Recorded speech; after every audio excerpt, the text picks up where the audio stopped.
Hi friends, இன்றைக்கி நம்ம Nisha cooking சேனலில் ஒரு ஹெல்த்தியான லட்டு, பாசிப்பருப்பு லட்டு, பாசிப்பருப்பு வச்சு இந்த சூப்பரான லட்டு செஞ்சுருக்கேன். டேஸ்ட்டு செம்மையாக இருக்கும், ட்ரை பண்ணி பாருங்கள். செம்ம ஹெல்த்தியானது. நீங்கள் வந்து குயிக்காகவும் செஞ்சிடலாம். கிட்டத்தட்ட ஒரு 1/4 மணி நேரம் 15 நிமிஷத்துலேயே இந்த லட்டு ரெடி பண்ணிடலாம். வாங்க இந்த லட்டு எப்படி செய்யலாம்னு பார்க்கலாம். அதுக்கு முன்னாடி எங்கள் சேனல் லைக் பண்ணுங்கள், ஷேர் பண்ணுங்கள், சப்ஸ்கிரைப் பண்ணுங்கள், பெல் பட்டன் ஆன் பண்ணுங்கள், கமெண்ட் பண்ணுங்கள். பருப்பு லட்டு செய்கிறதுக்கு பாசிப்பருப்பை நான் 2-3 தடவை நல்லா அலசி எடுத்துட்டேன். இதை ஊற வைக்கல, அதே போல் வேக வைக்கவும் தேவையில்லை. சும்மா அலசி டைரெக்டாக எடுத்துக்கலாம். இதை இந்த மாதிரி ஒரு பேனில் போட்டு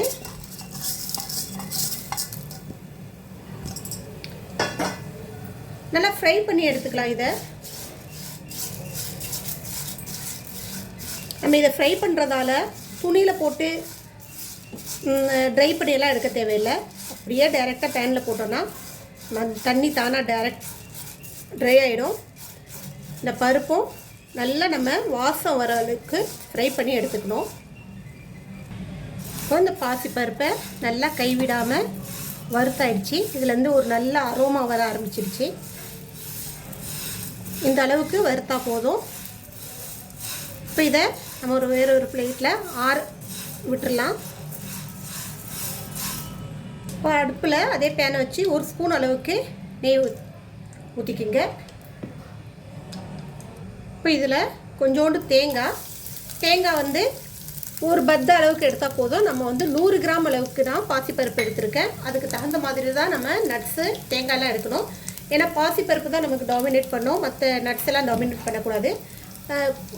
பொடியாக கட் பண்ண பாதாம், கொஞ்சோண்டு பொடியாக கட் பண்ண முந்திரி, அதோட 1 ஸ்பூன் எள்ளு, 1 ஸ்பூன் கசகசா, 1 சிட்டிகை அளவுக்கு காடமம் பவுடர், ஏலக்காய் பவுடர் எல்லாத்தையும் போட்டு லைட்டாக வறுத்துக்கலாம். ரொம்ப பொன்னிறமாகணும் அவசியம் இல்லை, சும்மா லைட்டாக வறுத்து எடுத்தால் போதும்.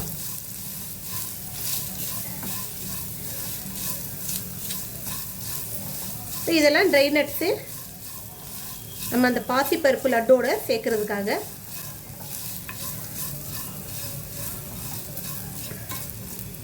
இதை தவிர்த்து நீங்கள் வேறு ஏதாவது நட்ஸு சேர்க்குறதா தான் சேர்த்துக்கலாம்.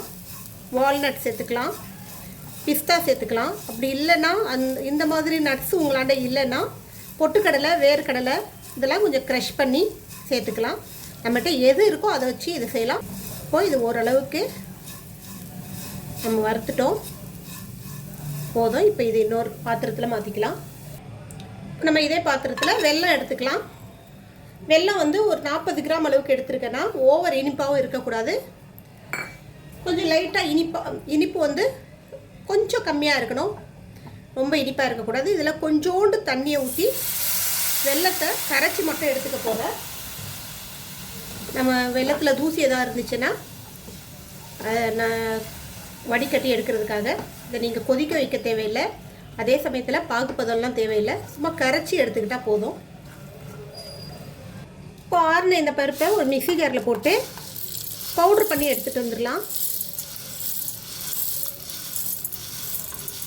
இந்த பாசிப்பருப்பு நம்ம சும்மாவே வறுத்து கூட சாப்பிட்லாம், நல்லா டேஸ்ட்டு செம்மையாக இருக்கும். இது அப்படியே வறுத்து சாப்பிட்டா கூட உடம்புக்கு ரொம்ப நல்லது.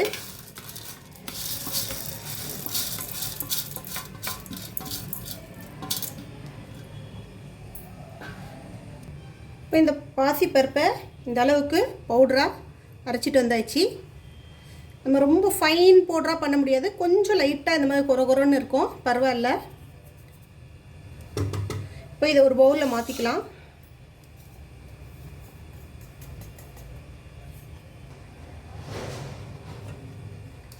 இப்போ இதுலேயே நம்ம வறுத்து வச்சுருக்கிற நட்ஸ் எல்லாம் சேர்த்துக்கலாம்.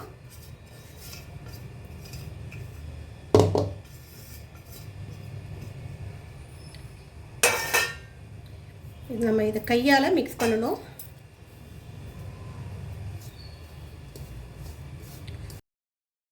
நல்லா இந்த மாவோட நம்ம சேர்த்துருக்கிற நட்ஸ் எல்லாம் நல்லா சேர்கிற மாதிரி மிக்ஸ் பண்ணிக்கிங்க. ரொம்ப ஹெல்த்தியானது, குழந்தைங்களுக்கு, வளர்கிற குழந்தைங்களுக்கு ரொம்ப நல்லது. அதுலேயும் பெண் பிள்ளைங்களுக்கு ரொம்ப ரொம்ப நல்லது. பாசிப்பருப்பு அடிக்கடி செஞ்சு கொடுங்க, ஈஸியாக செஞ்சிடலாம். நமக்கு வந்து ஊற வைக்கணும், பருப்பு ஊற வைக்கணுன்ற வேலையும் கிடையாது.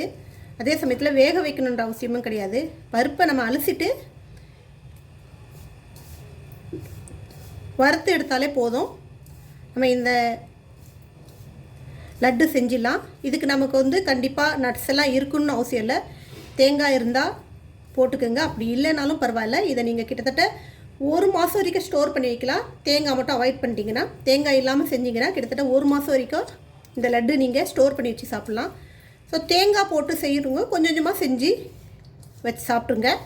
ஒரு 2-3 நாள் ஸ்டோர் பண்ணி சாப்பிட்டுக்கலாம்.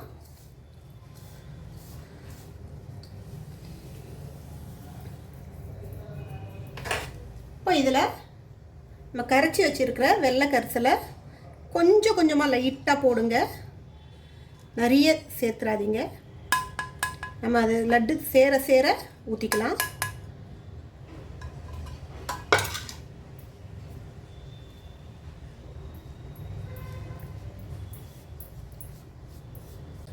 கை பொறுக்கிற அளவுக்கு சூடு இருந்துச்சுன்னா கையாலேயே மிக்ஸ் பண்ணிக்கோங்க. ரொம்ப சூடாக இருந்தால் கொஞ்சம் ஸ்பூன் வச்சு செஞ்சுக்கலாம்.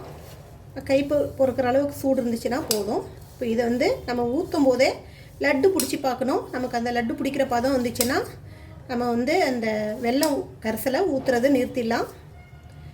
இன்னும் கொஞ்சம் ட்ரையாக இருக்கிறதுனால இன்னும் கொஞ்சம் வெள்ளை கரிசலை ஊற்றிக்கலாம். இதில்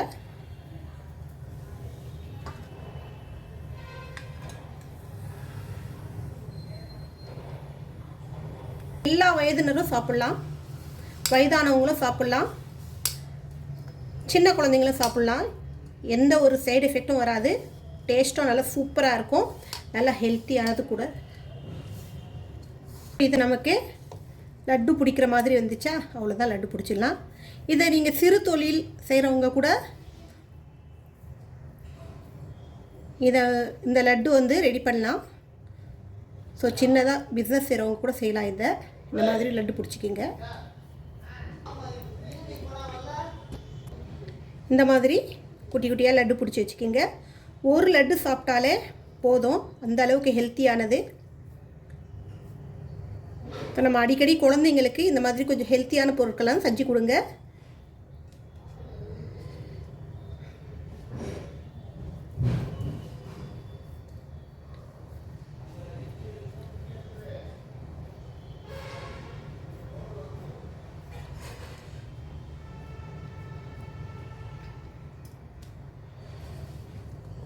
ஸோ அருமையான பாசிப்பருப்பு லட்டு, நல்லா ஹெல்த்தியான லட்டு. நீங்களும் ட்ரை பண்ணி பாருங்கள். இன்னொரு ரெசிபியோடு உங்களை சந்திக்க வரை உங்களோட விடைபெறுவது கொள்ளிச்சு. எங்கள் சேனல் லாஸ்ட் வரைக்கும் பார்த்தவங்க அனைவருக்கும் மிக்க நன்றி. பாய்.